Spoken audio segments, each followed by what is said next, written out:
So the Vatican has released 10 questions it's going to consider for the next synodal session of this synod on synodality. And I just thought I'd read through the questions, which are interesting.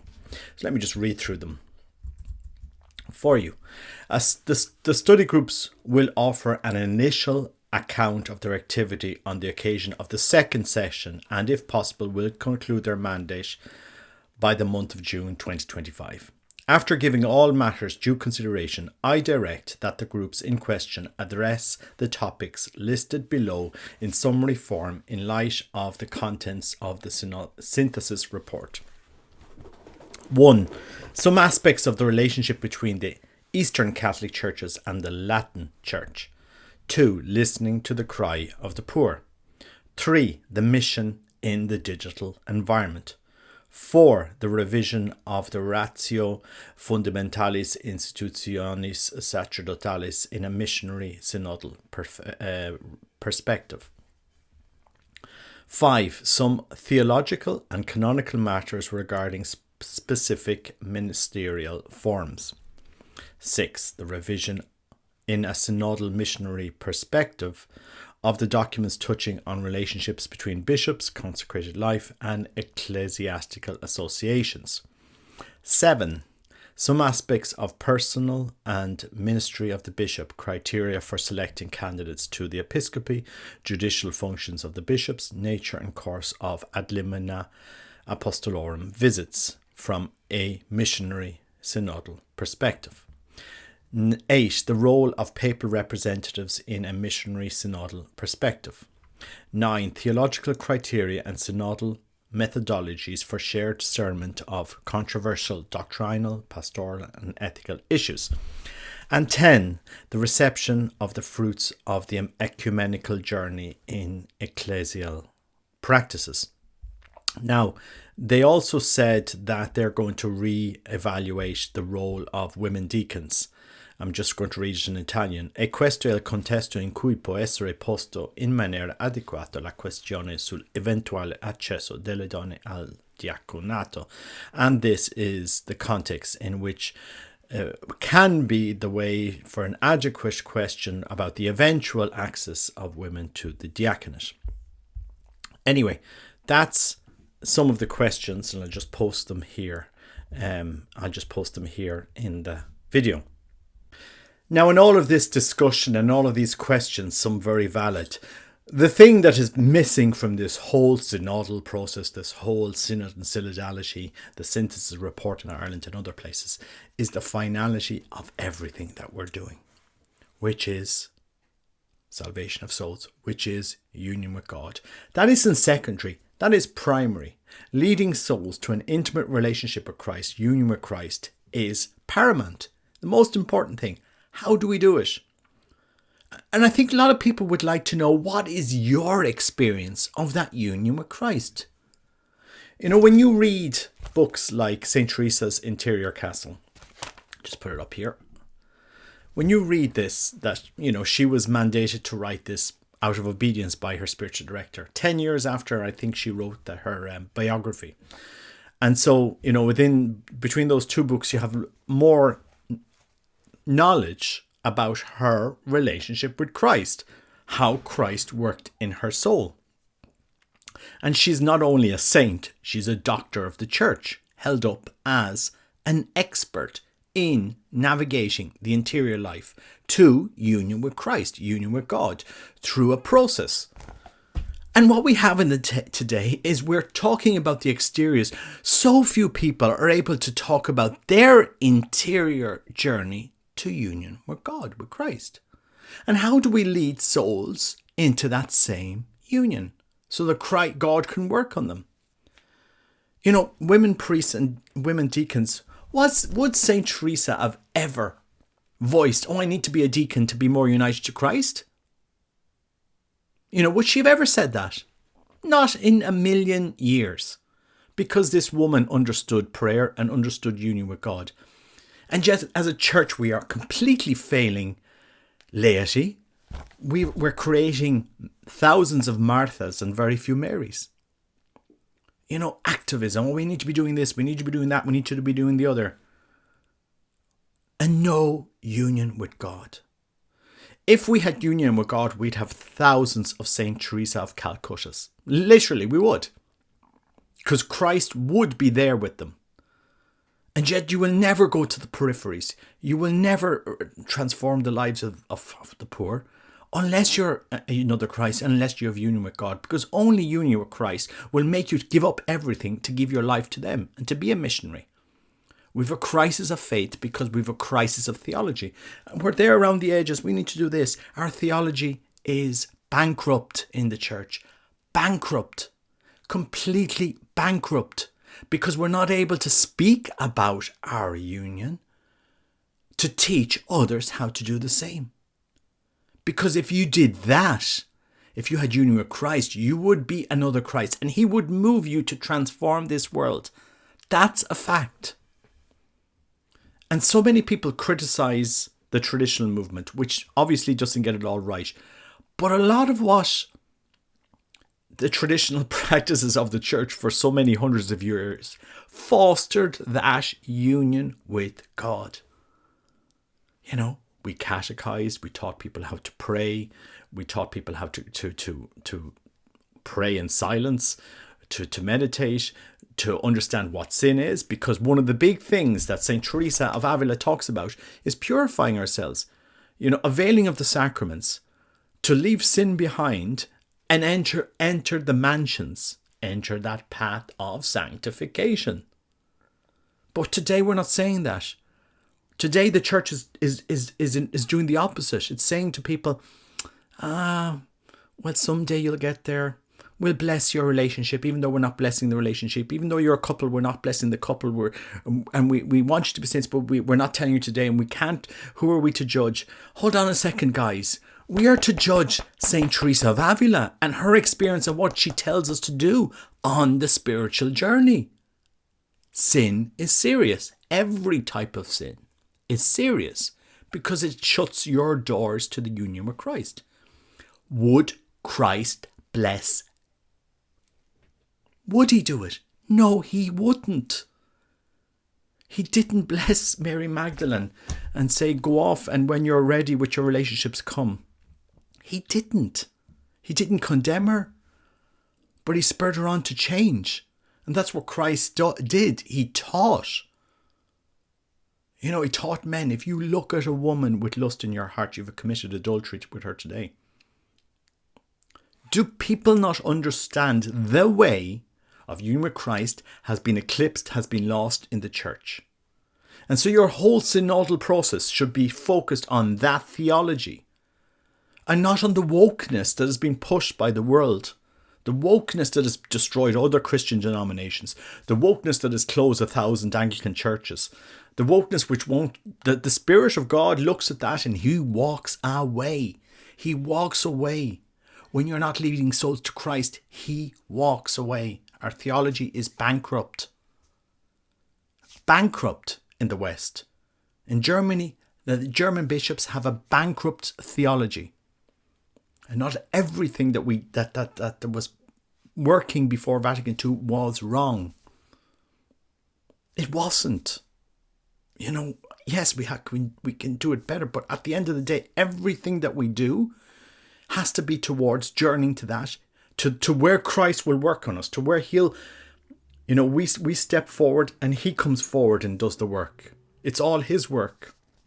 He initiates us into the mansions. He works on our soul. He brings us forward.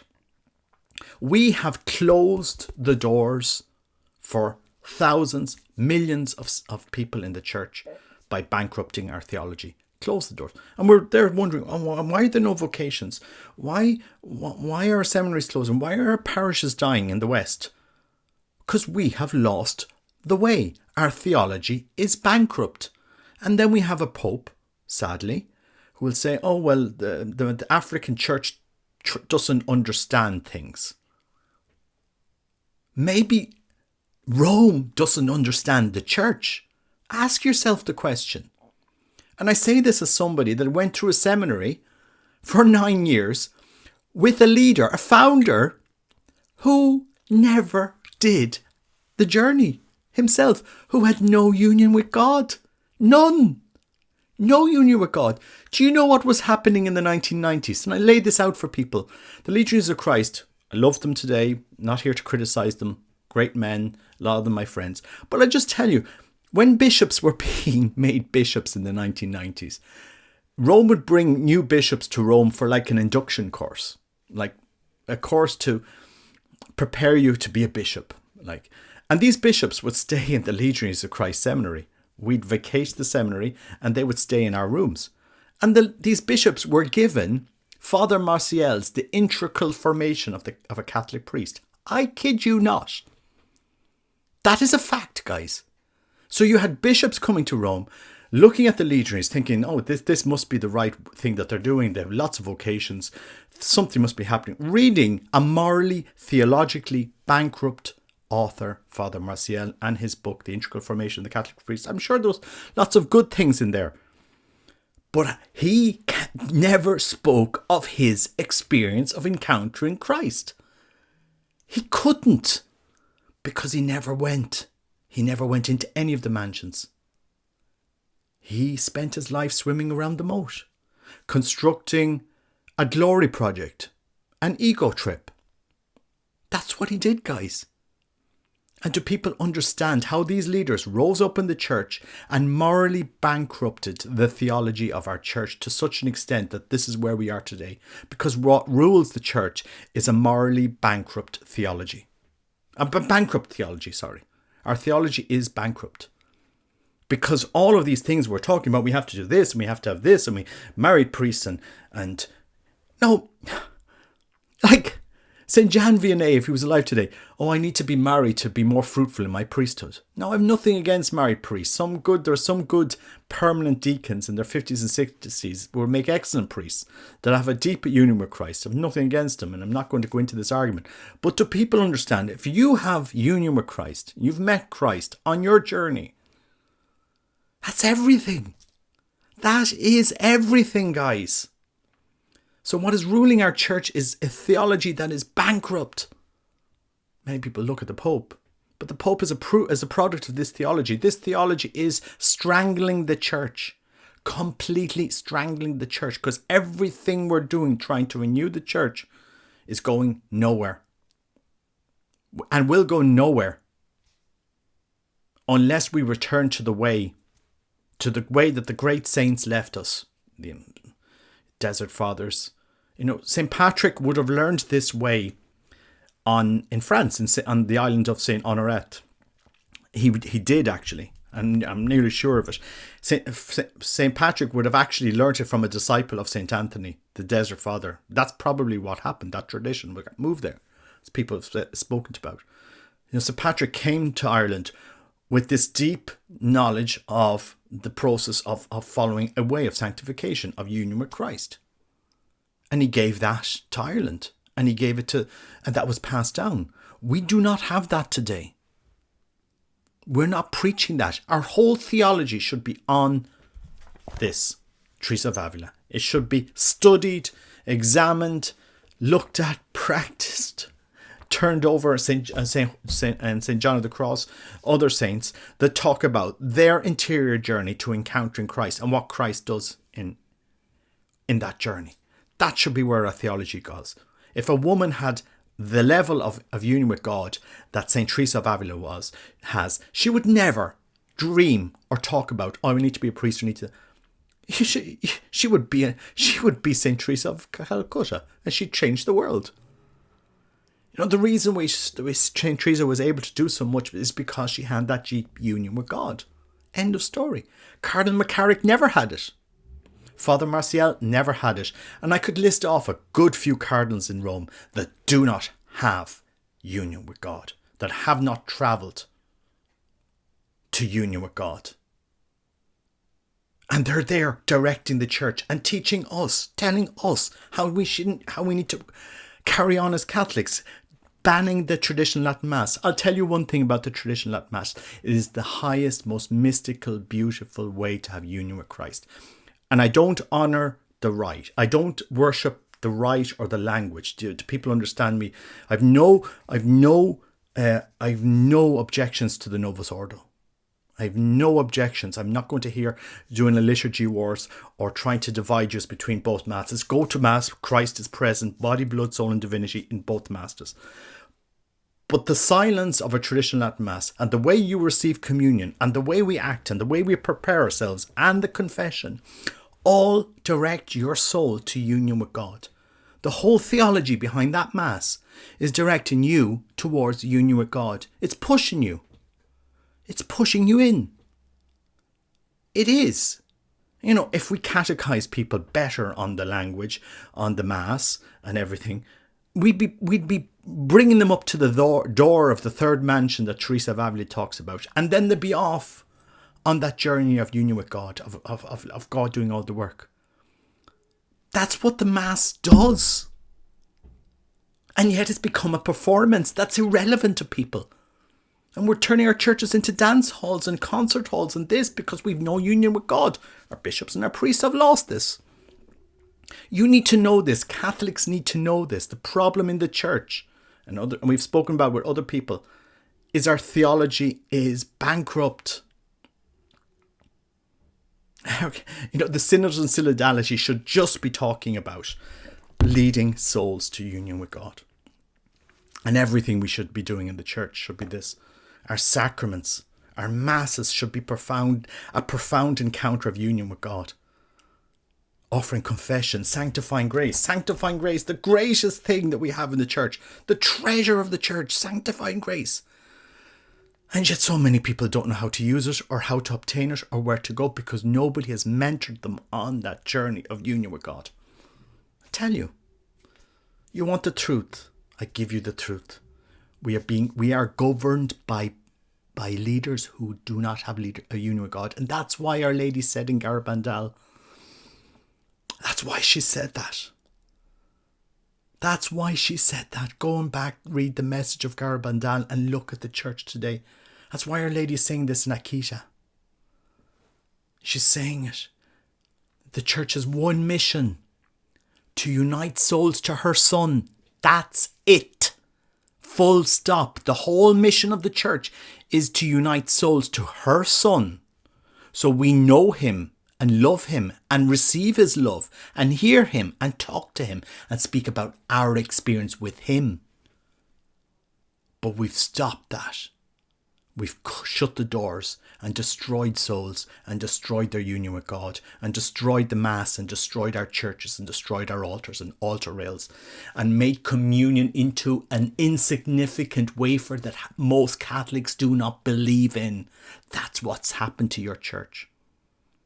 Because our leaders have been infiltrated by Satan. And that's what Saint Paul VI said. The smoke of Satan is into the church. Well, it came in, the smoke came in and the fire was set ablaze. And we look now, we have morally bankrupt. We have bankrupt bishops across Europe. Men that do not have union with God. And I say this because you can judge it in them. You can see it in them. I might have been fooled 30 years ago. And I have been fooled a few times. But I'm wise enough to see who doesn't have union with God now. Because what you sell us is the Martha project. Too many bishops and priests are selling the Martha project. Oh, that one over there praying.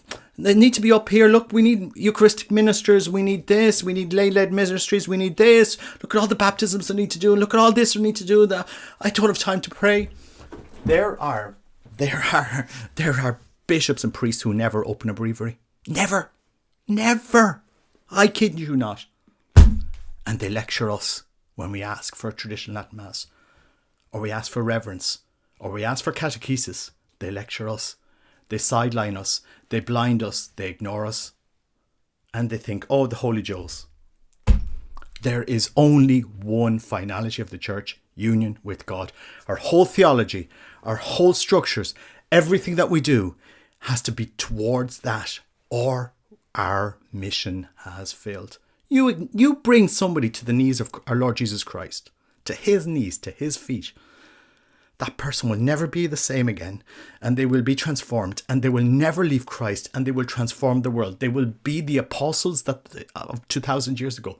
They will do that. Because he will lead them. The Spirit of Christ will lead them. You know, the traditional Latin Mass is very charismatic. It's a very charismatic experience. It's a very life-transforming experience. And it's not, I'm not worshipping the language or the form, and I'm not denying Second Vatican Council or Sacrosanctum Concilium. A lot of good, love that. But guys, hold on a second. There's something there that draws you in. That tugs at you. It's a mystical experience. The traditional Latin Mass. All I can say, it's a mystical experience. I don't know. Do you know who said that to me? Do you know, this is the strange thing. Over the last number of years, Taylor Marshall once telling us how to receive communion at traditional Latin Mass. And I don't like everything that Taylor Marshall does, but he got that right. He definitely got that right. There's something there at kneeling at an altar with your eyes closed, preparing for communion in silence, complete silence. Do people realize it? The union with God that comes from the Mass. It is incredible. Our whole theology has to change. And you need to wake up. The laity need to wake up and understand that Rome is governing you with bankrupt theology. Junk theology that will not lead you to union with God.